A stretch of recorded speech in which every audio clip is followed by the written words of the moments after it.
نبی صلوات و سلام فرمایي چې څوک رحم په خلکو باندې نه کوي نو په هغه باندې به رحم ونشي. د دې وجې نه د صحابه کرامو صفت دا والذین معه اشداء علی الكفار محمد رسول الله والذین معه اشداء علی الكفار. صحابه کرام په خپل منځ کې نرم د کافر په مقابله کې صحابه چې نو دا ډیر زیات سخت. نن سبا د ډیرو مسلمانانو د یو بل سره نه لګي په یو بل باندې رحم کول نه او د دې مسلمانانو د یو بل انس کو ته تیاری. ډیر مسلمانان دي چې هغه اباظي مسلمانان به کېدا سي وي پلانې سره د جنت کې هم نه وځي کېږي که جنت ته الله تعالی بوتلون الله تعالی ته وایي چې ما جنت ته مبوزه بس داسې د ګمراهي خبرې کوي او داسې فضل خبرې کوي. ښه خبره ده چې مسلمان ته زړه نرمي. د دې وجې نه حدیث شریف کې نبی صلوات و سلام یو تذکره کړې ده چې څوک رحم وکړي په څاروو باندې الله تعالی د دې هم اجر ورکوي او چې په انسانانو باندې څوک رحم وکړي د دې خو الله تعالی بیا ډېر زیات اجر ورکوي. حدیث شریف کې نبی صلوات و سلام فرمایي چې یو سړی په لاره باندې روانو ډېره زیاته ګرمي پرې راغلې وه. د ډېرې ګرمۍ د وجې نه یو کوهی د لارې په غاړه باندې هغې ته ورغی. یو سپی ولیدو چې لمدې خاورې څټلې او لقد بلغ الكلب دغې سپي ته تند رسېدلې وه. نو دغه سړي چې وکړو یو روایت کې زنانه هم ذکر ده والله اعلم. نو دغه سپي له اوبه ورکړې. الله رب العالمین د الله رب العالمین شکریا ادا کړه. الله رب العالمین دغه مغفرت وکړو. داسې یو زنانه هم راځي چې یو بدکاره زنانه وه هغه په لاره باندې روانه وه هغه سپي له اوبه ورکړې خپله پڼه وغیره په هغې باندې اوبه یې راویستې او دغه سپي تنده هغه الله رب العالمین د دې په وجه باندې ختمه کړه. الله تعالی دغه بدکاره زنانه ووښله. الله تعالی داسې هم کولی شي چې یو کس مثال په طور باندې لمونځونه نه یې کړي او نیک اعمال یې نه یې کړ خو داسې یو عمل به وکړي چې په هغې باندې به الله تعالی ډېر زیات خوشحاله شي. نو اوس الله تعالی به یې ووښي. الله تعالی معمولي عمل باندې هم خوشحالېږي چې کله الله تعالی ته محبوبي او مقبول شي د انسان دغه عمل قبول شي. او دغه شان د زنانه په باره کې راځي چې په عام په زناورو باندې رحم نه وکړي چې دغه شان یو پیشو یې تړلې وه او هغې له اوبه نه ورکولې خوراک یې نه ورکولې دغه مړه شوه. الله رب العالمین د دغې زنانه مغفرت ونه کړو. نیکه زنانه وه الله تعالی د هغه دپاره جهنم مقرر کو. نبی صلوات و سلام فرمایلی دي زموږ په ایمان دی د دې وجې نه په خلکو باندې رحم کول پکار دی. حدیث شریف کې نبی صلوات و سلام فرمایي چې څوک رحم نه کوي نو په هغه باندې به رحم ونه شي. بله خبره د صدقې متعلق ده. صدقې باره کې نبی صلوات و سلام فرمایي الصدقه ترد البلاء. صدقه دا مصیبتونه رد کوي او الصدقه تطفئ غضب الرب. د الله رب العالمین غصه سړېږي د صدقې په وجه باندې. خو صدقه څه ته ویلی کېږي؟ امام راغب رحم الله ذکر کوي وایي صدقه دې ته ویلی کېږي چې انسان د خپل مال نه صحیح څه وباسي او د الله رب العالمین د قربت دپاره د الله رب العالمین د نزدېکت دپاره دا بیا د زکات په شکل کې او د صدقې په شکل کې. زکات په شکل کې هغه لازم دی هغې ته هم صدقه ویلی کېږي خو هغه به انسان باندې لازم او فرض وي او دا صدقه دا په انسان باندې لازم او فرض نه وي. الله رب العالمین قرآن مجید کې فرمایي ان تبدوا الصدقات فنعما هي.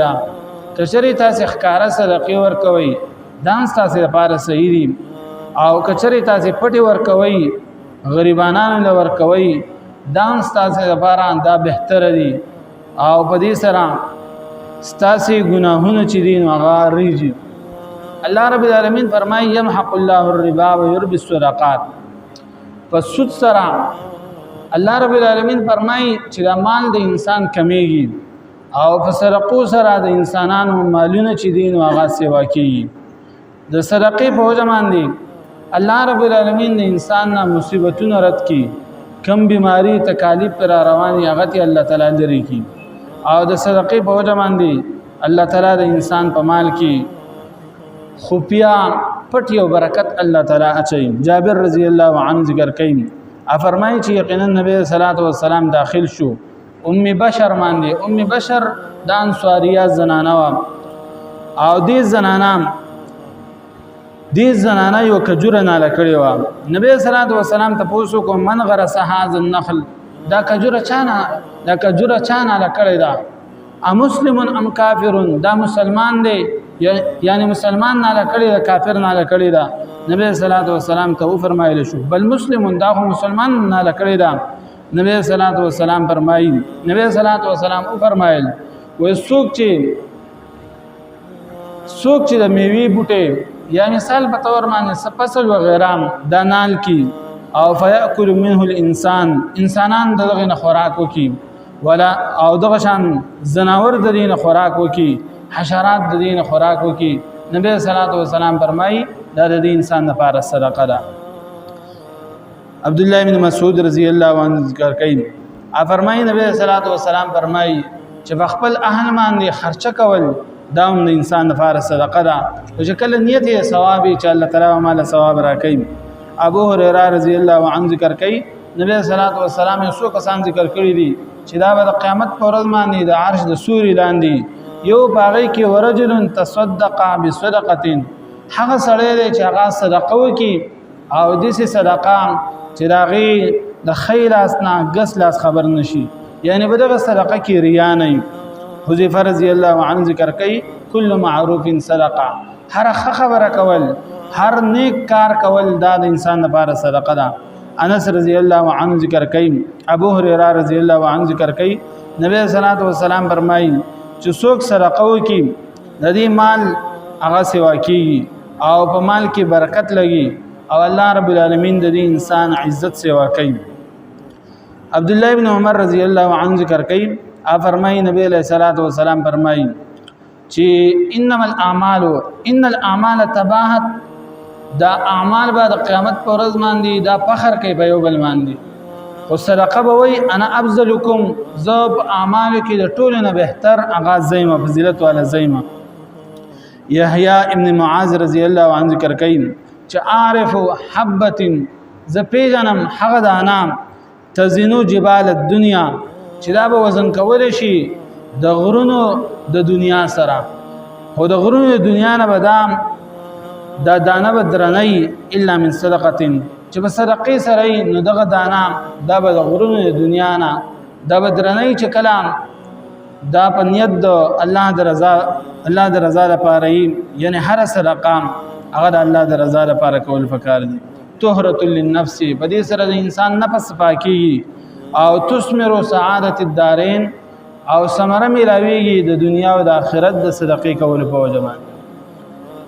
اکثر په دې جماعتونو کې ډیر زیات سوالګر راځي، په دې بازارونو کې په هر حال د خپل عمل نه چې د صدقه بارکې. خو بیا هم تحقیق هر یو مسلمان لپاره کار دی چې هغه خپل وس مطابق تحقیق وکړي. خو بیا هم چې کلم سوالګر راشي داغه د پاره خامخا 10 روپۍ 100 روپۍ څومره د انسان وسی داغه د پاره ورکول پکاري. اس پته نه لګي چې انسان مغفرت الله رب العالمین بس سره کوي. او صدقې د پاره ډیر زیات مواقع دي. د ټولو نه لوی صدقه هغه مثال په تور باندې خپل جماعت کې پیسې لګول، خپل مدرسه کې پیسې لګول او چې کمې هغه پوره کول. ستانه سو خبر نشي، ستانوم د څوک ونه پیژني، دا ضروري نه را چې خلک و پیژني چې یاره پلاني دومره کار وکړو. بس خو بیا چې کمې هغه پوره که الله رب العالمین تعالی به دې باندې اجر درکوي.